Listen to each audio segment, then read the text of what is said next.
So the most recent addition to the arsenal of tier 8 premium tanks in World of Tanks has been the T-103. And it's a great example of how much wargaming does not care about tanks nowadays, despite having a game called World of Tanks. They care so little to the point that if they use a banana and some tracks and a gun, it would be the fucking same thing as what they're doing right now. Because despite the fact they use the model, an historical model based on historical data, the performance of the vehicle is has very little to do with what with the original vehicle. The T-103 has a gun that penetrates a lot, 258, which again it's a standard value, 258 for tier 8 tank destroyers, sort of, for this sort of gun. The wargaming still uses a tier for the guns. This is a tier 10 gun. It is supposed to be the exact same gun as on the SU-100Y, but for some reason it isn't. The reason is the fact that wargaming forced the T-103 to fit tier 8 premium tank status, because it's meant as a money grab. It's meant to make profit. It's not meant to properly fit the game. It's not meant to be an addition to your gaming experience. It's meant to be profitable for wargaming. That's it. The reason why I'm saying this is because first of all, the gun, it's performing a lot better than what it should. The gun on the SU-100Y has very close to historical performance, to what it should have, at least on penetration values, and even when you look at the damage values, this was a gun that had a lot of explosive mass, so it was meant to do a lot of damage, despite the fact it deals less damage than the gun on the IS-7. But at tier 6 it's a lot in comparison to the tanks that it faces. It can face tier 4 and up to tier 8, and 440, it's gonna make a big difference. So if you had this but at tier 7 with a turret, because you have a turret, you immediately have a huge advantage. And if you're still dealing this much damage, you don't need more penetration. It would still be adequate if properly balanced in terms of the soft stats, in terms of view range, gun handling, terrain resistance, etc. Stuff that doesn't mess with what makes the vehicle unique, the armor and gun mostly. But the T-103, when it comes to armor, it has a lot of armor in comparison to the SU-100Y, which has an armor level that was pretty close to the historical values, which is 60 millimeters, which it's a bit more effective overall due to angling, but it should be about the same. Now now I'm going to give you a very good example of how this makes no fucking sense. It's the exact same chassis. It's a T-100 chassis, right? You can see it's the exact same. But this one has a lot more armor, and it's bigger because of the turret. But the SU-100Y weighs 64 tons, right? So you would expect this one, which has a lot more armor, to weight a lot more also, but it weighs less. It weighs 1 ton less. And this is the perfect example of the bullshit that is going on with this game right now. They don't fucking care whatsoever. They don't give a fuck about the game.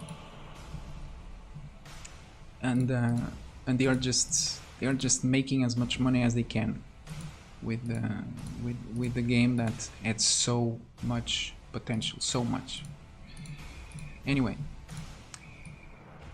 some people might say that maybe this model add a lot more armor, even despite the fact they're not respecting the weight. But looking here at the posts from For the Record from back 2014, and I'm not saying all the information here it's accurate, but I know is that overall the information from this blog was always more or less accurate, and I have no reason to doubt it.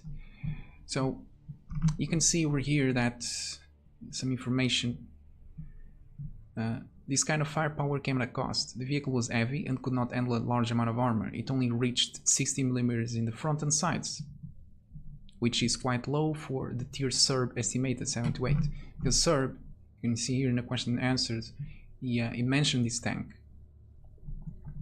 Only said was it that it was based on T-100 chassis and had a B-13 130 mm naval gun, like on the Su-100Y.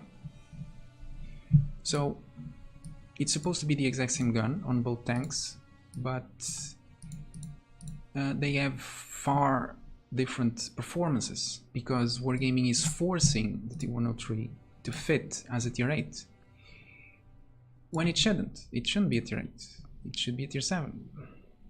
But a tier 8 it's a lot more profitable for Wargaming than a tier 6. I mean, the same amount of effort goes on designing a model, whether it is tier 6 or tier 8 overall. I think depends on the model, but if you place it in game as a tier 6, you're only gonna sell it for a lot less money than a tier 8. It's almost double the amount of money, so it's actually more than double. So this is what Wargaming has come down to. They have a tank, and instead of finding a place in their game where it properly fits, no, they have a place and then they force the tanks to fit those slots. And this is disrespectful for the tanks themselves. It shows lack of character. It shows they don't care about the tanks, and it's unfortunate, really. A long time ago, and the Su-100Y is a good example of how they cared actually about the tanks, and you can see on the way the Su-100Y was introduced. It was given, its premium shell was given it's far different than most tanks nowadays, in the fact that it penetrates less, but it deals more damage. Why is this? This has a good explanation. It's because this gun had a lot more explosive mass. This shell, the shell that it used, had a lot more explosive mass than similar guns usually have. In relation to the caliber and to the weight of the shell, it had a lot of explosive mass, and that means more destructive firepower. So Wargaming introduced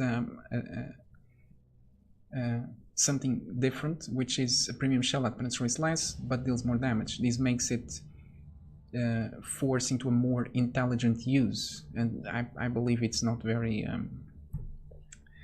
very popular with most players, because they when they think about premium ammunition, they want penetration, they want more penetration, so they can randomly aim and just penetrate. They can penetrate everything that comes in front of them, but suddenly they have a shell that penetrates less, so but deals more damage. So it forces you to think more, and instead of being so much pay to win, it's more about playing smart. You can verify that shell was indeed this is War Thunder, and in here they respect the vehicle's historical performance, sort of. The penetration, it's very similar. So in World of Tanks, it's at least the penetration, it's quite accurate. And the explosive mass, you can see there below the TNT, it's 2.35 kilograms. Now this doesn't mean much unless I compare it to a similar gun. I'm gonna compare it to the mouse, which has a 128mm gun, and even though it penetrates a lot more, but the explosive mass it's a lot less. The TNT equivalent it's 800 grams only, on a shell that weighs about 7 kilograms less. But even though the caliber it's very similar, you can tell that in comparison the explosive mass to the weight of the shell to the caliber it's far different. On the IS-2 you can also see, for example, 25 kilogram shell and only 250 grams. So in comparison, the SU-100Y has a much more destructive shell. And this should be the trademark. It should be what makes it unique. But when you look at the T-103, that's not what you see in this gun. You see a gun that, despite being a 130mm gun, it deals the same damage as the 122 on the Object 252, which is an heavy tank, and it deals the same damage as some 120mm guns nowadays, actually. So what would have made this tank unique, which is the amazing alpha damage, and if it was a tier 7, it would make much better use of that. It's just lost as a tier 8. Well, and that's it. See you.